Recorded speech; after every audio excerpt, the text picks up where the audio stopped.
Mark chapter 5. So they came to the other side of the lake, to the region of the Gerasenes. Just as Jesus was getting out of the boat, a man with an unclean spirit came from the tombs and met him. He lived among the tombs, and no one could bind him anymore, not even with a chain, for his hands and feet had often been bound with chains and shackles, but he had torn the chains apart and broken the shackles in pieces. No one was strong enough to subdue him. Each night and every day among the tombs and in the mountains, he would cry out and cut himself with stones. When he saw Jesus from a distance, he ran and bowed down before him.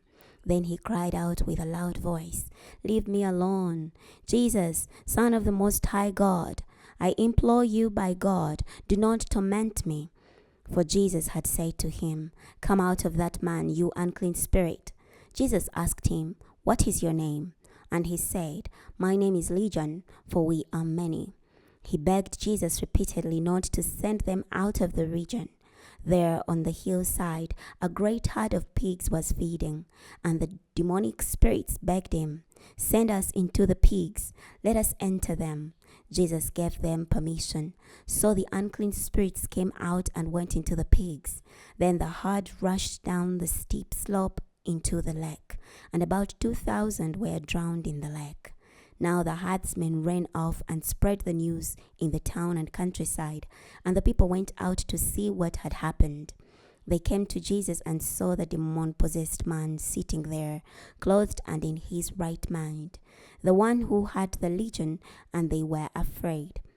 Those who had seen what had happened to the demon-possessed man reported it, and they also told about the pigs. Then they asked Jesus to leave their region. As he was getting into the boat, the man who had been demon-possessed asked if he could go with him. But Jesus did not permit him to do so. Instead, he said to him, "Go to your home and to your people and tell them what the Lord has done for you, that he had mercy on you." So he went away and began to proclaim in the Decapolis what Jesus had done for him, and all were amazed. When Jesus had crossed again in a boat to the other side, a large crowd gathered around him, and he was by the sea. Then one of the synagogue rulers named Jairus came up, and when he saw Jesus, he fell at his feet. He asked him urgently, "My little daughter is near death. Come and lay your hands on her, so that she may be healed and live." Jesus went with him, and a large crowd followed and pressed around him. Now a woman was there who had been suffering from a hemorrhage for 12 years. She had endured a great deal under the care of many doctors, and had spent all that she had. Yet instead of getting better, she grew worse. When she heard about Jesus, she came up behind him in the crowd and touched his cloak. For she kept saying, "If only I touch his clothes, I will be healed." At once the bleeding stopped, and she felt in her body that she was healed of her disease. Jesus knew at once that power had gone out from him. He turned around in the crowd and said, "Who touched my clothes?" His disciples said to him, "You see the crowd pressing against you, and you say, 'Who touched me?'" But he looked around to see who had done it. Then the woman, with fear and trembling, knowing what had happened to her, came and fell down before him and told him the whole truth. He said to her, "Daughter, your faith has made you well. Go in peace and be healed of your disease." While he was still speaking, people came from the synagogue ruler's house saying, "Your daughter has died. Why trouble the teacher any longer?" But Jesus, paying no attention to what was said, told the synagogue ruler, "Do not be afraid, just believe." He did not let anyone follow him except Peter, James, and John, the brother of James. They came to the house of the synagogue ruler, where he saw noisy confusion and people weeping and wailing loudly. When he entered, he said to them, "Why are you distressed and weeping? The child is not dead but asleep." And they began making fun of him. But he put them all outside, and he took the child's father and mother and his own companions and went into the room where the child was. Then, gently taking the child by the hand, he said to her, "Talitha cum," which means, "Little girl, I say to you, get up." The girl got up at once and began to walk around. She was 12 years old. They were completely astonished at this.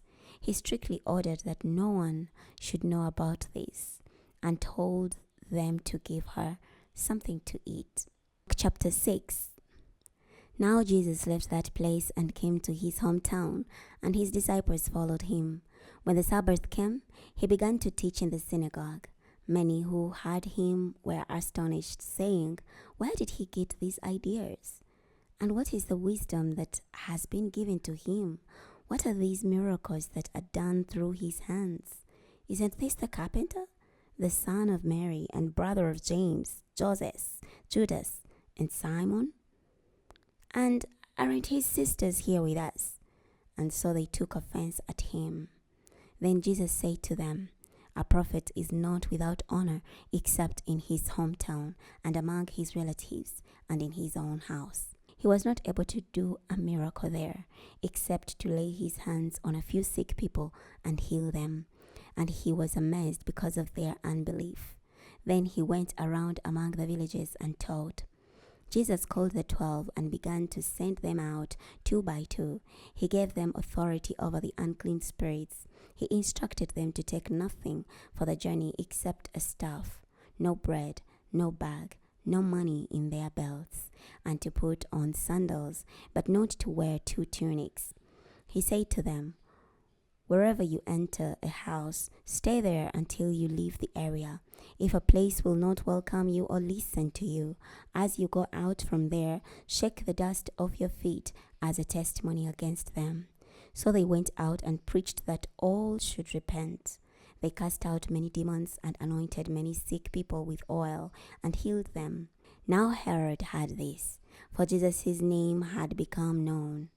Some were saying, "John the Baptizer has been raised from the dead, and because of this, miraculous powers are at work in him." Others said, "He is Elijah." Others said, "He is a prophet, like one of the prophets from the past." But when Herod heard this, he said, "John, whom I beheaded, has been raised."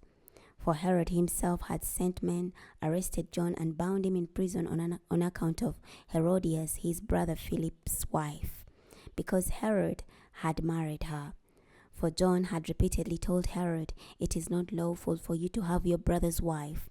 So Herodias nursed a grudge against him and wanted to kill him. But she could not, because Herod stood in awe of John and protected him, since he knew that John was a righteous and holy man. When Herod heard him, he was thoroughly baffled, and yet he liked to listen to John. But a suitable day came when Herod gave a banquet on his birthday for his court officials, military commanders, and leaders of Galilee. When his daughter Herodias came in and danced, she pleased Herod and his dinner guests. The king said to the girl, "Ask me for whatever you want, and I will give it to you." He swore to her, "Whatever you ask, I'll give you, up to half my kingdom." So she went out and said to her mother, "What should I ask for?" Her mother said, "The head of John the Baptizer." Immediately she hurried back to the king and made her request, "I want the head of John the Baptizer on a platter immediately." Although it grieved the king deeply, he did not want to reject her request because of his oath and his guests. So the king sent an executioner at once to bring John's head, and he went and beheaded John in prison. He brought his head on a platter and gave it to the girl. The girl gave it to her mother. When John's disciples heard this, they came and took his body and placed it in a tomb. Then the apostles gathered around Jesus and told him everything they had done and taught. He said to them, "Come with me privately to an isolated place and rest a while." For many were coming and going, and there was no time to eat. So they went away by themselves in a boat to some remote place. But many saw them leaving and recognized them, and they hurried on foot from all the towns and arrived there ahead of them. As Jesus came ashore, he saw the large crowd, and he had compassion on them, because they were like sheep without a shepherd. So he taught them many things. When it was already late, his disciples came to him and said, "This is an isolated place, and it is already very late. Send them away so that they can go into the surrounding countryside and villages and buy something for themselves to eat." But he answered them, "You give them something to eat." And they said, "Should we go and buy bread for 200 silver coins and give it to them to eat?" He said to them, "How many loaves do you have? Go and see." When they found out, they said, 5 and 2 fish.